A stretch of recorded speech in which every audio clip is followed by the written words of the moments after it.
நீங்க முருகனை கும்பிட ஆரம்பிச்ச பிறகு இந்த ஒரு தப்பை மட்டும் பண்ணிடாதீங்க.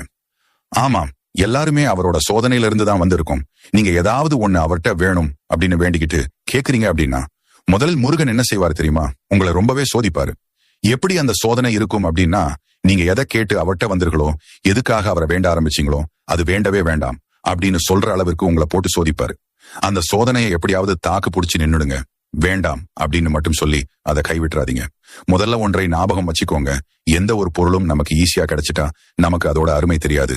அதே ஒரு விஷயம் நமக்கு ரொம்ப கஷ்டப்பட்டு பல தோல்விகளுக்கு அப்புறம் கிடைக்கிறது அப்படின்னா அதோட அருமை நமக்கு நல்லாவே புரியும். அது மாதிரிதான் முருகன் மேல் இருக்கும் நம்பிக்கையும். நீங்க கேட்ட உடனே அவர் அதை செய்து விட்டார் உங்களுக்கு. அதோட அருமை என்னைக்குமே புரியாது. அவரது பக்தர்களை அவர் எப்போதுமே கைவிடவே மாட்டாரு. முருகன் பக்தன் அப்படின்னா சும்மா இல்லை. வாழ்க்கை அப்படி ஒன்றும் எளிது இல்லை. அதுல கஷ்டம், நஷ்டம், துன்பம், இன்பம், துயரம் இப்படியெல்லாம் கலந்துதான் இருக்கும் என்றைக்குமே. இதை நாம் தான்